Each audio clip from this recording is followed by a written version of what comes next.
আছে রাজধানীর বিজয় সরণি থেকে। আজ রমজানের দ্বিতীয় দিন, তৃতীয় দিন, ইফতারের সময় হয়ে এসেছে। অফিসের সময়ও শেষ। সরকারের সিদ্ধান্ত অনুযায়ী বেলা ৯টা থেকে ৩টা পর্যন্ত অফিস চলার, অর্থাৎ অফিস ছুটি হয়ে গেছে। বাকিটা মানুষের হল হয়েছে। এই মুহূর্তে রাস্তায় যানজটের কি পরিস্থিতি সেটি নিয়ে আপনাদের সাথে যুক্ত হয়েছি। আমরা যদি প্রথম রমজান কথা বলি, প্রথম রমজানে কিন্তু আমরা দেখেছি অতিরিক্ত যে যানবাহনের চাপ, সেই চাপের কারণে তীব্র যানজটের সৃষ্টি হয়েছিল রাজধানীর সড়কগুলোতে। শাহবাগ মোড়ের কথা যদি বলি, বাংলা মোটর মোড়ের কথা যদি বলি, বাংলা মোটরের মোড়ে মালিবাগ পর্যন্ত আহ, যানবাহনের তীব্র বিরাট সারি তৈরি হয়েছিল। কারণ বাজারের দিকে বিশাল সারি তৈরি হয়েছিল। তারপরে শাহবাগ পর্যন্ত বিশাল সারি তৈরি হয়েছিল। শাহবাগেও একই দৃশ্য। পল্টন পর্যন্ত যানজটের দীর্ঘ সারি তৈরি হয়েছিল। আহ, প্রথম দিন কিন্তু শুধুমাত্র আহ, আহ, সড়ক নয়, যে মেট্রো রেল, সেই মেট্রো রেলও যানবাহনের অতিরিক্ত চাপ আমরা দেখেছি। মেট্রো রেলের পরিস্থিতি অনেকটা এরকম ছিল যে কারো পা আটকে যাচ্ছিল, কারো ব্যাগ আটকে যাচ্ছিল। অত্যন্ত হুড়োহুড়ি যাতাযাতি করে সবাই বাড়ি ফেরার চেষ্টা করছিলেন।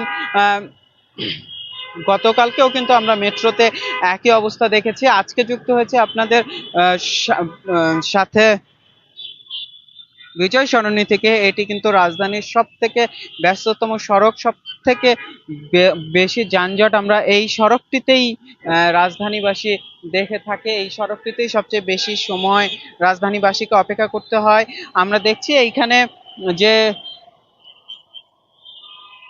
চারটি সড়ক, সেই চার সড়কেই কিন্তু যানবাহনের অতিরিক্ত চাপ, বিশেষ করে ব্যক্তিগত গাড়ি যেগুলো আছে, ব্যক্তিগত গাড়িগুলোর চাপ কিন্তু একটু বেশি আমরা দেখতে পাচ্ছি। বিশেষ করে যেহেতু এই এলাকাটাতে বেশ কিছু আহ, অধিদপ্তর এবং সরকারি বেসরকারি অফিস আছে, সেই কারণে কিন্তু সেই অফিসের কর্মকর্তা কর্মচারীরা ব্যক্তিগত গাড়িতে যারা চলাচল করেন, তারা কিন্তু এই রাস্তাতে চলাচল বেশি করেন, যার কারণে যানজটের দীর্ঘ সারি তৈরি হয়। এদিকটাতে যদি আপনাদের আমি একটু দেখাই, এদিকটাতে কিন্তু যেমনটা বলছিলাম, আহ গণপরিবহনের তুলনায় ব্যক্তিগত গাড়ি এবং মোটরসাইকেলের সংখ্যাই বেশি। গণপরিবহনের সংখ্যা অত্যন্ত নগণ্য। এখানে কিন্তু ব্যক্তিগত গাড়ির দীর্ঘ সারি, মোটরসাইকেল চালকদের দীর্ঘ সারি আমরা দেখছি। আমরা দেখি প্রতি বছরই কিন্তু রোজায় ইফতারির আগে এবং শেষ 10 দিন ইফতারির পরে রাস্তায় অতিরিক্ত যানজটের সৃষ্টি হয়। মানুষজন ঈদের শপিং করতে বের হয়, ঈদের কেনাকাটা করতে বের হয়, যার কারণে রাস্তায় অতিরিক্ত মানুষের চাপ বাড়ে, যানবাহনের চাপ বাড়ে, তীব্র যানজটের সৃষ্টি হয়।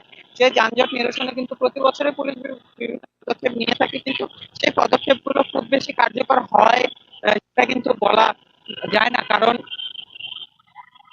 চালকদের যে আইন অমান্য করার প্রবণতা, যেই প্রশিক্ষণের অভাব, সড়কের যে বেহাল দশা, সেই সব মিলিয়ে কিন্তু সরকার এবং আইন শৃঙ্খলা রক্ষাকারী বাহিনীর বেশ বেগ পোহাতে হয় এই যানজট নিয়ন্ত্রণের জন্য। বিশেষ করে যেই সড়কগুলোতে রিক্সা চলাচল করে, প্রতি বছর কিন্তু এই রমজানকে কেন্দ্র করে বিশাল সংখ্যক মানুষ, শ্রমজীবী মানুষ ঢাকায় আসেন রিক্সা চালানোর জন্য। রিক্সা, এই রিক্সাগুলো কিন্তু তারা যেহেতু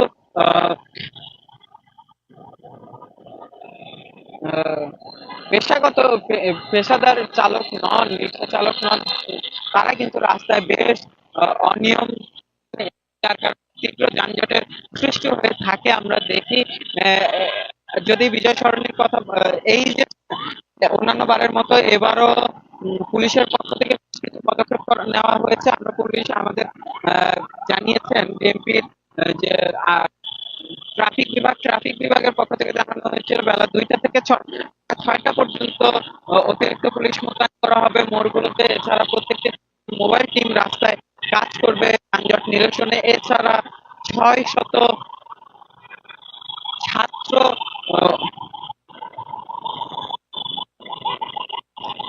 ছাত্র স্বেচ্ছাসেবক রাস্তায় কাজ করবেন এই যানজট নিরসনের জন্য।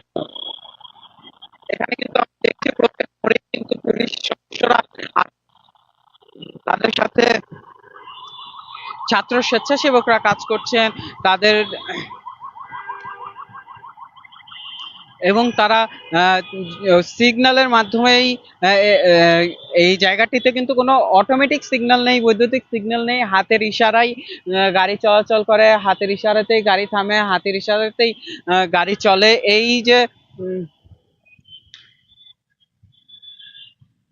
পুলিশ সদস্যরা, যার কারণে কিন্তু অতিরিক্ত পুলিশ সদস্য মোতায়েন করতে হচ্ছে এই পুলিশ সদস্যদের অক্লান্ত